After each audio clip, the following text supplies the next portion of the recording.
আজি আমি আলোচনা কৰিম এই নৱেম্বৰ মাহত বা ডিসেম্বৰ মাহত যিসকলে চাকৰিত জয়নিং কৰিব grade 3 LPUP teachers graduate teacher post graduate teacher আৰু আপোনাৰ ADRৰ থাৰ্ড গ্ৰেড ফৰ্থ গ্ৰেড সকলোৰে স্যালাৰিত কি কম্পোনেন্ট আছে আৰু তেওঁলোকে ষ্টাৰ্টিংত কিমান স্যালাৰি পাবলৈ সক্ষম হ'ব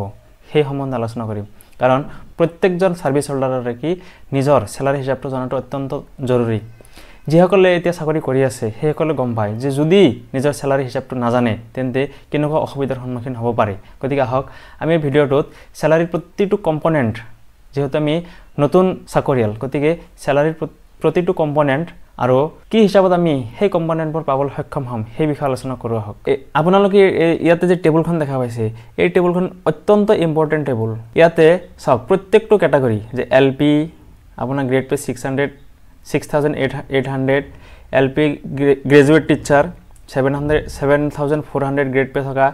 LP আপোনাৰ 8700 থকা যিসকল টিচাৰ আছে সেই গোটেইখিনি টিচাৰৰ কি স্যালাৰি ব্ৰেকআপ আৰু আপোনাৰ যে UP teacher graduate teacher post graduate ADR grade 3 grade 4 এই গোটেইখিনি ডিটেইলছ এই চাৰ্টত আছে গতিকে আহক আমি ভালদৰে বস্তুখিনি বুজি লওঁ তেতিয়া কি যেটা আমি চাকৰি জয়েন কৰিম তেতিয়া সেই প্ৰথম দিনৰ পৰা কি আমাৰ স্যালাৰি কিমান হ'ব আৰু প্ৰত্যেকটো কম্পোনেন্ট জনা আমাৰ অত্যন্ত জৰুৰী যেটা আপোনালোকে যেটা চাকৰি কৰিব বা যেতিয়া আপোনালোকে স্যালাৰি পাই থাকিব তেতিয়া গম পাব যে এই বিষয়বোৰ কিমান জৰুৰী প্ৰথমে আহিছে আমি LP টিচাৰ যে LP টিচাৰ আপোনাৰ গ্ৰেড পে কিমান 6800 যিসকলে হায়াৰ সেকেন্ডাৰী পাস only যেসকলৰ কোৱালিফিকেশন হায়াৰ সেকেন্ডাৰী আছে সেইসকলে কিমান গ্ৰেড পাব 6800 আৰু আমাৰ LP স্কুলৰ পে বেন্ড স্টাৰ্ট হয় আপোনাৰ কিমান 14000 ৰ পৰা আৰু এন্ড হয় আপোনাৰ কিমান 70000 গতিকে যেতিয়া আমি নতুন চাকৰি পাম তেতিয়া আমাৰ পে বেন্ড আপোনাৰ 14000 ৰ পৰা স্টাৰ্ট হ'ব যে 14000 ৰ পৰা স্টাৰ্ট হ'ব হোৱাৰ পিছত আমি কি হেই হায়াৰ সেকেন্ডাৰী গ্ৰেড পে আমি কিমান পাম 6800 গতিকে এই দুটা মিলাই যে 14000 প্লাস 6800 মিলাই আমাৰ টোটাল বেসিক পে কিমান হ'ব এন্ট্ৰি বেসিক পে হ'ব 20000 আৰু আমি ইতিমধ্যে সকলোৱে জানো যে বৰ্তমান আমাৰ DA কিমান চলি আছে 58% যেহেতু আমাৰ DA চলি আছে গতিকে 20000 যেহেতু আমাৰ বেসিক পে 20000 ৰ আপোনাৰ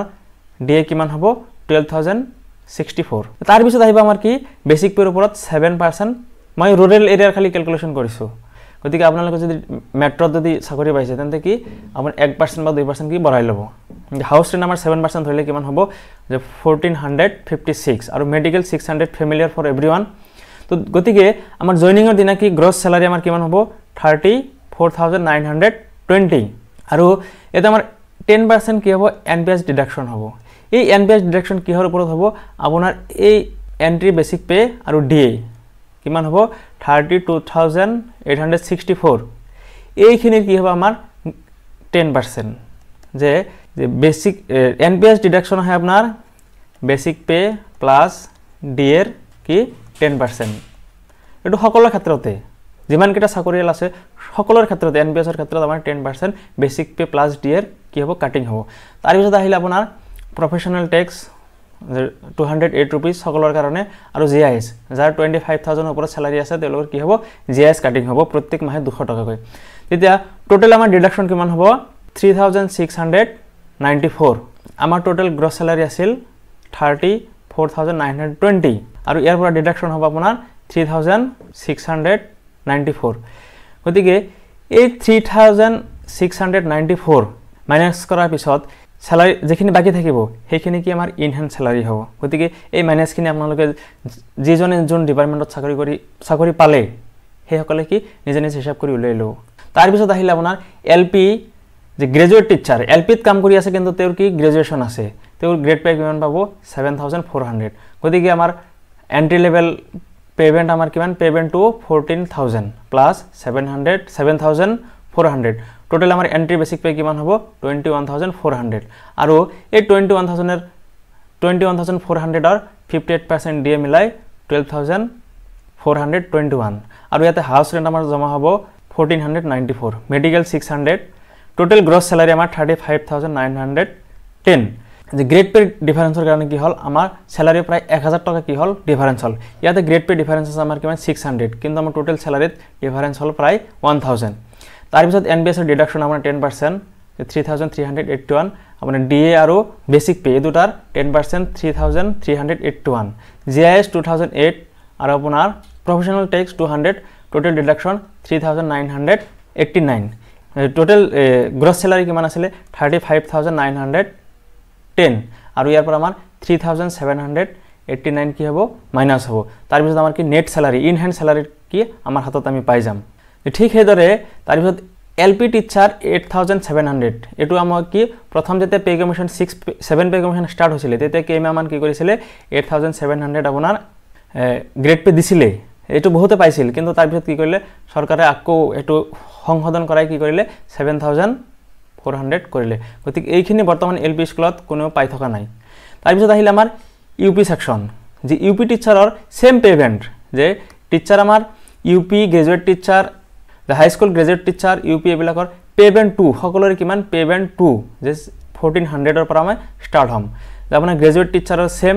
পেমেন্ট 2 14000 ৰ পৰা কি আমি পেমেন্ট 2 স্টাৰ্ট হ'ব গতিকে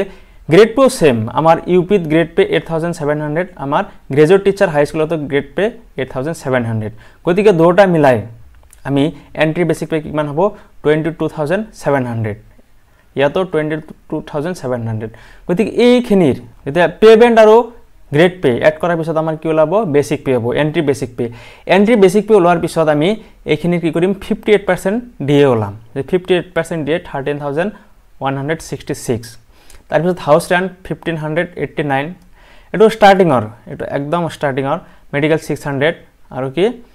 গ্ৰছ স্যালাৰি 38555 ঠিক হেদৰে আমাৰ হাই স্কুলৰ ক্ষেত্ৰতো সেম যে 58% ডিএ মেডিকেল হাউস ৰেন্ট 7% মেডিকেল 600 আৰু গ্ৰছ স্যালাৰি 38055 কিন্তু এটা কথা আছে আপোনাৰ হাই স্কুলৰ ক্ষেত্ৰত কিছুমান আদাৰ্স এলাউন্স আছে হে এলাউন্স খিনি কি কয় আপোনাৰ আপাৰ প্ৰাইমাৰী যেখিনি স্কুল আছে যে এমই স্কুল বা আপাৰ প্ৰাইমাৰী স্কুলৰ যেখিনি টিচাৰ আছে তাতকৈ হে এক্সট্ৰা এলাউন্স যেখিনি পায় হেখিনি হাই স্কুলৰ টিচাৰ কি বেছি পায় ইয়াত আপোনাৰ এক্সট্ৰা কি আছে এলাউন্স আছে গতিকে এই এক্সট্ৰা এলাউন্স খিনি কি কয় হাই স্কুলৰ টিচাৰে আপোনাৰ এমই স্কুলতকৈ বেছি পায় তাৰ পিছত আমাৰ ডিডাকশনো সেম 10% আমাৰ যে ডিএ আৰু বেসিক পে 10% আপোনাৰ 3580 আপোনাৰ প্ৰফেশনাল ট্যাক্স 208 জিআইএস 200 এই গোটেখিনি টোটাল ডিডাকশন আমাৰ কিমান হয় 3994 এই 3994 আমাৰ গ্ৰছ স্যালাৰি যে 35000 গ্ৰছ স্যালাৰি 38055 ৰ পৰা যেটা মাইনাস কৰিম তেতে কি আমাৰ নেট ইন হ্যান্ড স্যালাৰিটো ওলাই যাব কিন্তু ইয়াত আপোনাৰ যে হাই স্কুল আছে হাই স্কুলৰ লগত আৰু কি এক্সট্ৰা এলাউন্স এটা কি যোগ হ'ব কিন্তু যেটা পোস্ট গ্ৰেজুৱেট টিচাৰ ক্যাটাগৰী আহি যাব যে পোস্ট গ্ৰেজুৱেট টিচাৰ ক্যাটাগৰীত কি স্যালাৰি স্ট্ৰাকচাৰটো বহুত ডিফাৰেন্ট হয় তাতে আপোনাৰ পেমেন্ট 3 স্টাৰ্ট হয় তেওঁলোকৰ স্টাৰ্টিং বেসিক পে স্টাৰ্ট হয় কিমান পেমেন্ট স্টাৰ্ট হয় 22000 আৰু গ্ৰেড পে 11800 গতিকে এমই সেকশন বা হাই সেকশনত কৈ পোস্ট গ্ৰেজুৱেট টিচাৰৰ স্যালাৰি বহুত ডিফাৰেন্স হৈ যায় ইয়াত আপোনাৰ স্টাৰ্টিং বেসিক পে কিমান হয় 33800 ইয়াৰে ডিএ 58% ডিএ কিমান হ'ব 19600 তাৰ পিছত হাউস ৰেন্ট 7% এই দুটাৰ 7% 20366 মেডিকেল 600 টোটাল গ্ৰছ স্যালাৰি কিমান হয় আপোনাৰ 56370 ইয়াৰ পৰা এনপিএস ডিডাকশন হয় আপোনাৰ 5340 আপোনাৰ এই দুটাৰ যোগফল যে এই দুটাৰ যোগফল লৈ ইয়াৰ কি 10% আমি এনপিএস ত ডিডাক্ট কৰিব লাগে তাৰ পিছত আমাৰ প্ৰফেশনাল ট্যাক্স আপোনাৰ GIS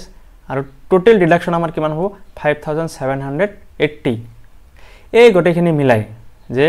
NPS GIS professional tax এইখিনি মিলাই আমাৰ 5748 যে 5748 যেতে আমি 56370 পৰা মাইনাস কৰিম তেতে আমাৰ কি পোস্ট গ্ৰেজুৱেট টিচাৰৰ ইন হ্যান্ড স্যালাৰি স্টাৰ্টিংৰ দিনা আমাৰ হাতত আহি যাব তাৰ পিছত টিচাৰ যোৱাৰ পিছত আমি এতিয়া আলোচনা কৰো যে এডিআৰৰ থাৰ্ড গ্ৰেডত বিভিন্ন গ্ৰেড পে আছে ইয়াতে যদি চাব যায় আপোনাৰ এডিআৰ থাৰ্ড গ্ৰেডত 5200 গ্ৰেড পে থকা চাকৰি আছে 6200 থকা চাকৰি আছে 7600 থকা চাকৰি আছে 8700 থকা চাকৰি আছে গতিকে সেই কাৰণে কি হ'ব স্যালাৰি ক্ষেত্ৰত বিভিন্ন কি হ'ব অলপ ডিফাৰেন্স হ'ব যিসকলৰ গ্ৰেড পে আপোনাৰ 5200 আছে কিন্তু পেমেন্ট সেম পেমেন্ট আপোনাৰ টিচাৰ আৰু এডিআৰ গ্ৰেড 3 ৰ কি হয় পেমেন্ট আপোনাৰ 14000 ৰ পৰা স্টাৰ্ট হয় কিন্তু ইয়াত আপোনাৰ যেতিয়া গ্ৰেড পে যেতিয়া বেলেগ বেলেগ হ'ব যে 5200 যেতিয়া গ্ৰেড পে হ'ব তেতিয়া আমাৰ গ্ৰছ স্যালাৰি কিমান হ'ব 32000 তে গ্ৰেড পে যেতিয়া আমাৰ 6200 হ'ব তেতিয়া আমাৰ গ্ৰছ স্যালাৰি হ'ব 33900 ঠিক সেইদৰে EDR 3 যেতিয়া গ্ৰেড পে 7600 হ'ব তেতিয়া আমাৰ গ্ৰছ স্যালাৰি 36240 আকৌ EDR গ্ৰেড পে যেতিয়া 8700 হ'ব তেতিয়া আমাৰ গ্ৰেড পে টোটাল গ্ৰছ স্যালাৰি হ'ব 38055 ইয়াতে বাকি কম্পোনেন্ট বিলাক সেম তাৰ পিছত আহো আমি যে EDR গ্ৰেড 4 যে EDR গ্ৰেড 4 ৰ আমাৰ পেমেন্ট 1 কিমান পেমেন্ট 1 ৰ আমাৰ 12000 পেমেন্ট 1 12000 কিন্তু ইয়াতে ডিফাৰেন্ট আপোনাৰ কি আছে গ্ৰেড পে আছে কিছুমান গ্ৰেড পে আছে 3900 আৰু কিছুমান আছে 4200 গতিকে 3900 ৰ ক্ষেত্ৰত আমাৰ স্যালাৰি কিমান হ'ব আৰু 4200 ৰ ক্ষেত্ৰত আমাৰ স্যালাৰি কিমান হ'ব সেই ক্ষেত্ৰত কি আমি আলোচনা কৰো হক যেহেতু আমাৰ দুটা ক্ষেত্ৰত কি পেমেন্ট 1 ৰ পৰা স্টাৰ্ট যেহেতু আপোনাৰ গ্ৰেড 4 ৰ EDR গ্ৰেড 4 ৰ চাকৰি গতিকে পেমেন্ট সেম পেমেন্ট 1 গতিকে 12000 আমাৰ পেমেন্ট প্লাস আপোনাৰ কি গ্ৰেড পে যে payment plus GP grade pay এই দুটা মিলাই আমি এন্ট্ৰি বেসিক পে পাম ইয়াতে কিমান পাম 15900 আৰু ইয়াতে 16200 তাৰ পিছত এই 15900 ৰ পৰা আমি কি ডি ওলাব লাগিব 58% এই 58% ওলালে আমি কিমান পাম 9220 আৰু ইয়াতে পাম 9396 তাৰ পিছত হল হাউস ৰেন্টৰ কি আমাৰ এই দুটা এই বেসিক পে যে আপোনাৰ পেমেন্ট আৰু জিপি মিলাই যোনটো বেসিক পে হৈছে ইয়াৰ 7% আমাৰ কি হ'ব হাউস ৰেন্ট 1113 ইয়াত হ'ব 1134 এই হাউস ৰেন্ট এড হোৱাৰ পিছত আমাৰ কি মেডিকেল কিন্তু ফেমিলিয়াৰ আগতে আমি কৈছো তাৰ পিছত এইখিনি গটেখিনি এড কৰাৰ পিছত আমাৰ গ্ৰছ স্যালাৰি কিমান হ'ব 26838 আৰু ইয়াত হ'ব 27380 এই ডিফাৰেন্সখিনি কি হল এই গ্ৰেড পে 3000 টকা ডিফাৰেন্স কাৰণ গ্ৰেড পেৰ ইফেক্ট আমাৰ কি হয় ডিওতে পৰে হাউস ৰেন্টতে পৰে তাৰ পিছত আমাৰ এনপিএছত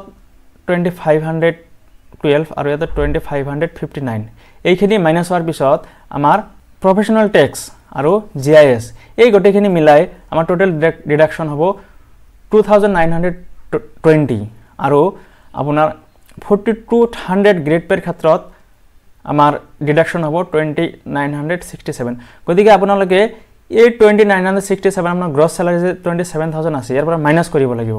এইখিনি মাইনাস কৰিলে আমাৰ নেট ইন হ্যান্ড স্যালাৰিটো পাবলৈ আমি সক্ষম হ'ম গতিকে স্যালাৰি সম্বন্ধ যিখিনি আলোচনা আছিল সেইখিনি কৰিলো যে হয়তো খুব সম্ভৱত স্যালাৰি সিৰিজত এটো মোৰ লাষ্ট ভিডিও কাৰণ ইয়াৰ পিছত মই স্যালাৰি ওপৰত আৰু যদি ইম্পৰ্টেন্ট নহয় মই ভিডিও নবনাম স্যালাৰিৰ ওপৰত কিন্তু যোনটো ব্ৰেকআপ দিয়া হল ইয়াৰ পৰা আপোনালোকে এটা আইডিয়া কৰিব পাৰে যে আপোনালোকে হয়তো